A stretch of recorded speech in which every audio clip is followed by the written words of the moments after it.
और माँ किसे कहा जाता है? माँ कौन कहता है? बेटा कहता है, पुत्र कहता है। एक बेटा एक पुत्र ही तो माँ जैसे शब्द से संबोधित कर सकता है ना। एक बेटा एक पुत्र ही तो माँ शब्द कह सकता है। तो ये पुत्र बना कौन? रावण। और क्या कहता है? सीता को मैया कहा है। रिश्ते तो बन गए, रिश्ते बन गए कि नहीं?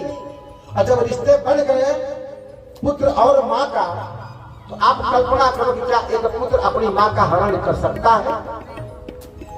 बोलो बोलो, नहीं कर सकता। तो भला रावण कैसे कर सकता है सीता का हरण? रावण कैसे कर सकता है सीता मैया का हरण? अपनी माँ का हरण एक पुत्र भला कैसे कर सकता है? वो तो आते ही भिक्षा के लिए क्या बोला? मैया मेरी झोली में भिक्षा दे दे।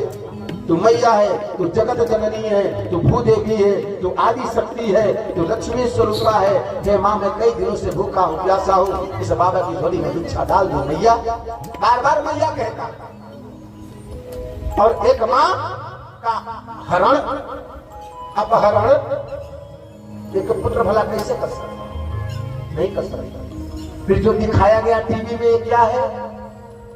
जो दिखाया गया टीवी में ये क्या है? हमारे गुरुदेव भगवान कहते हैं कि ये मनोरंजन का साधन है।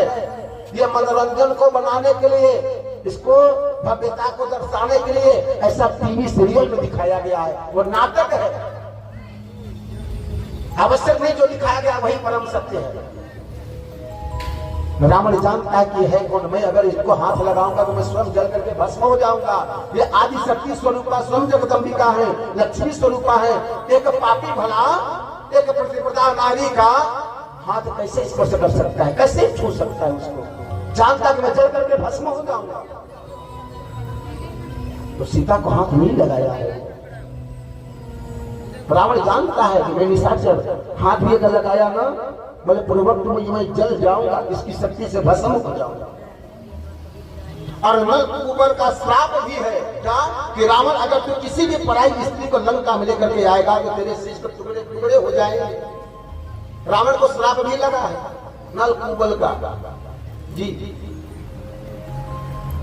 तो रावण जानता कि अगर किसी स्त्री का अपहरण जबरदस्ती लेके जाऊंगा लंका में लेकर, तो मेरे शीश के खंड खंड हो जाएंगे, टूट जाएंगे, बिखर जाएंगे। इसलिए रावण कहता है मैया तू तो जानती है कि मैं तेरा ही पुत्र हूं। कौन? जय। तेरे सप्तम द्वार का द्वार ठहरी, सनकादिक मुनि के श्राप के कारण मैं निशाचर